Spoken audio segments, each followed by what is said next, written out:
현재 전 세계는 해양 자원과 영토 확보를 위해 치열한 경쟁을 벌이고 있습니다. 이를 통해 국가 경쟁력이 결정되는 만큼 누가 먼저 해양을 탐사하고 어떻게 활용하는지가 중요할 텐데요. 네, 그래서 오늘 탐구인에서는 한국해양과학기술원 김웅서 원장과 함께 자세한 얘기 나눠보겠습니다. 어서 오세요. 네, 안녕하십니까? 네. 자, 정말 중요한 일을 하고 계시지만 생소한 분들도 계실 것 같습니다. 한국해양과학기술원 어떤 기관인지 간단한 소개 부탁드릴게요. 예, 그렇게 하겠습니다. 저희 기관은 1973년 키스트 부설 해양개발연구소로 시작하여 2012년 7월 1일 한국해양과학기술원으로 재출범하였습니다. 네. 남극과 북극의 과학기지를 운영하는 극지연구소와 해양 플랜트 및 조선 분야의 기술 개발을 선도하는 선박해양플랜트 연구소를 부설 기관으로 두고 있습니다. 또 우리나라 곳곳에 분원과 해양과학기지를 보유하고 있고 세계 곳곳에 연구센터를 운영하고 있습니다. 키스트는 지난 45년간 해양연구에 필요한 연구 인프라를 지속적으로 확충하면서 우리나라 해양과학기술 발전을 이끌어왔고 지금은 우리나라는 물론 세계적으로도 영향력 있는 해양연구기관으로 자리 잡았습니다. 네. 지난 5월에 키스트 신임 원장으로 취임을 하셨고요. 네, 4개월 정도 이제 활동을 원장으로 하셨는데 그 이전에는 뭐 책임 연구원 그리고 부원장까지 거치시면서 지금 이 자리까지 오셨어요. 이 바다와 어떤 계기로 또 인연을 맺게 되셨고 그동안 어떤 일을 해오셨는지 궁금합니다.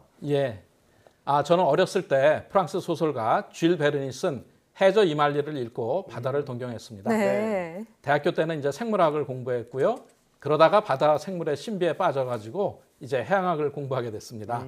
이후에 이제 미국에서 해양 생태학을 공부하고 돌아와서 해양 전문가로서 지금까지 바다와 인연을 맺고 연구하고 있습니다. 그렇군요. 주로 이제 대양과 심해 자원 탐사에 많이 참여하였고요. 수심 5,000m가 넘는 태평양 바다까지 심해 유인 잠수정을 타고 내려가서 탐사한 그런 경험도 있습니다. 해저 이말리를 직접 가셨네요? 그러게요. 예, 맞습니다. 똑같은 잠수정 이름을 가진 노틸을 타고 갔다 왔습니다. 노틸러스. 그리고 이제 해양 실크로드 탐험 대장도 했었고요.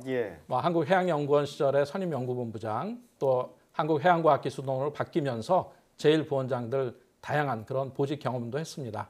그리고 국제해저기구에서 법률기술위원, 또 한국해양학회장을 역임하기도 했고요. 특히 이제 해양과학 문화 확산에 많은 관심을 가지고 있어서 바다 관련된 그런 서적을 여러 권 출간하기도 했습니다. 자, 방금 잠수정을 타고 수심 5,000m가 되는 바닷속을 직접 탐사를 하셨다라고 하셨는데요. 자, 이렇게 잠수정을 타고 이용한 탐사가 해외에서는 굉장히 활발하게 이루어지고 있잖아요. 네, 그런데 이 잠수정 탐사, 심해 탐사가 왜 중요한 건가요? 심해 탐사는 새로운 자원 확보를 위해서 매우 중요합니다. 먼저 이제 전략 금속 자원 확보 측면인데요. 최근에 육상 금속 자원 고갈 또 산업 발전에 따라서 금속 수요가 급격히 증가하고 있기 때문에 공해상에 있는 광물 자원을 선점하고 개발하기 위한 국가 간의 경쟁이 치열해지고 있는 상황입니다. 말하자면 심해에서 소리 없는 자원 전쟁이 일어나고 있는 것이죠. 두 번째로는 이제 해양 생물 자원 확보 측면입니다. 바다에는 육상과 다른 다양한 그런 해양 극한 환경이 존재하고 이러한 환경에 적응해 살아가는 다양한 생물이 살고 있습니다. 생물 자원이 지금은 국가의 중요한 자산이 되기 때문에 우리가 심해 열술 분출공 등 미개척 해양 환경을 탐사해 다양한 생물 자원을 확보하고 이와 같은 극한 환경에서 살아남기 위한 생명 현상을 이해하는 연구도 필요합니다. 이를 위해서 이제 심해 탐사 장비가 필요하죠. 현재 우리나라에서는 저희가 자체 개발한 과학 탐사용 심해 무인 잠수정 해미레가 있는데요.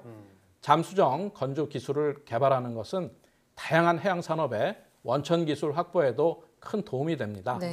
앞으로 그 소수 해양 선진국만이 보유한 이런 심해 유인 잠수정 건조를 위해서도 우리가 관심과 투자를 해야 될 그런 필요가 있습니다. 심해에서 소리 없는 전쟁이 펼쳐지고 있다. 이 말씀이 이제 전쟁 속으로 뛰어들기 위해서는 여러 가지 어떤 도구들이 필요한 건데 무기가 필요한 무기죠. 그렇죠. 그 중에서 하나가 최근에 또 개발된 것 중에 수공 양용 드론이 있다고 들었어요. 이게 어떻게 개발된 거고 어떤 활약을 하게 될까요? 지금까지 개발된 드론은 그 장시간 비행이 어렵고 또 바다에서 운영이 제한된 그런 한계가 있었습니다. 이런 한계를 극복하기 위해서 수면에서 바로 수직 이착륙이 가능한 그런 수공 양용 드론을 개발했습니다. 네. 여기에 이제 기존의 일반 드론이 사용하는 광학 카메라뿐만 아니라 수중 음파 탐지기나 다양한 해양 환경 센서를 탑재해서 우리가 바다에서 유용한 그런 관측 정보를 얻을 수가 있습니다. 예. 이러한 그 수공 양용 드론 이외에도 우리가 자력계를 탑재한 드론을 개발해서 지상이나 아니면 수중에 이런 금속성 물체를 탐지하는 실험을 지금 진행하고 있는데요. 네. 예. 이런 드론을 이용하면 과학 탐사는 물론 수레나 잠수함을 탐지할 수도 있어서 군사용으로도 활용이 가능합니다. 예. 그러면 지금 문득 궁금한 게요. 예. 주변 강국들에 비해서 우리나라 해양과학기술 수준이 어느 정도인지 이 부분이 궁금하거든요. 예, 궁금하시죠? 네. 예, 2016년 그 분석 결과를 보면은 국가별 전체적인 그 해양수산 과학기술 수준은 미국이 가장 앞서 있고요. 네. 그다음에 이제 EU 국가, 일본, 우리나라, 중국 이런 순입니다. 네. 최근에 중국이 이제 해양 굴기를 하면서 우리나라를 추월하고 있는 그런 상황이죠. 그렇군요. 예. 예, 우리나라와 그 세계 최고 기술국가 기술 격차는 약 한 5년 정도 나가고 있고요. 2010년에 비해서 약 한 1년 정도 지금 단축된 그런 상태입니다. 세부 분야로 보면은 뭐 해안 공학이라든지 물류, 해사안전, 해양 자원 이런 분야는 약 한 4년 기술 격차가 있고요. 네. 해양 환경과 극지 대양 분야 약 한 7, 8년의 기술 격차를 보이고 있습니다. 예, 예. 그래서 앞으로 이런 격차 해소를 위해서 더 집중적인 그런 투자와 지원이 필요하다고 하겠습니다. 예, 그러니까 다른 나라와 경쟁하기 위해서는 여러 가지 제도적인 것도 보완을 해야지 저희가 뭐 해양을 개발하겠다 해가지고 마음대로 막 갈 수 있는 것도 아니고요. 그렇죠. 근데 법적인 제도가 필요한 건데 네. 최근에 해양 공간 계획이라고 해서 이 법을 제정하고 내년 4월부터 이게 시행된다고 들었는데 예. 예, 어떤 계획인지 구체적으로 설명 부탁드릴게요. 예, 맞습니다. 해양 공간 계획은 한마디로 해양 자원을 과거의 그 선점식 개발해서 해양의 수용력과 사회적 수요 그리고 미래 수요를 종합적으로 계획하여 합리적으로 이용하기 위한 그런 법입니다. 예. 이 법의 제정으로 우리나라 관할 해역은 어업활동보호구역, 에너지개발구역 등 9개 용도 구역으로 이제 지정되어 관리됩니다. 네. 해양을 대상으로 하는 모든 활동과 계획 역시 이들 용도와 부합하도록 이루어지도록 그렇게 되어 있죠. 네. 근래에도 바다에서 개발과 보전 갈등 또 산업 분야별 갈등이 고조된 경우가 많습니다. 이 법이 발효되면 해역 조사를 통해서 얻어지는 그런 해양 정보는 생태 이익과 개발 이익이라는 그 상충 요인을 사전에 조정하고 설득하는 과학적 근거로 활용될 수가 있습니다. 그리고 또한 하나의 해양 구역에 뭐 해상 풍력, 양식업, 해양 관광, 연구, 교육 등 이렇게 다양한 기능이 공존할 수도 있습니다. 네. 그런 경우에도 우리가 종합적인 가치와 생태계 기반으로 이 법을 활용해서 그 평가할 수 있을 것입니다. 네, 네. 제도적인 보완책까지 마련해 주셨는데요. 자, 원장님이 바다를 얼마나 사랑하는지 느껴지는 게 오늘 메고 나오신 넥타이에도 고래가 그려져 있어요. 예, 물고기가 그려져 네, 있죠. 물고기인가요? 예, 예. 자, 평소에도 이렇게 과학을 많이 전파하고 쉽게 알리기 위해서 노력하고 계시다고 들었는데요. 예. 대표적인 활동 소개해 주시죠. 예.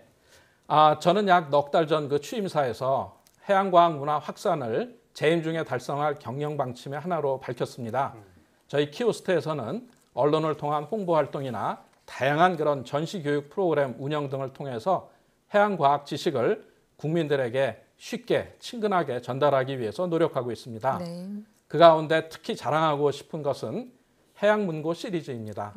저희 연구원들이 각자 연구 분야에서 얻은 그런 전문적인 내용을 쉽게 풀어서 문고판 형태의 도서로 발간한 것인데요. 네. 현재까지 30권이 발간됐습니다.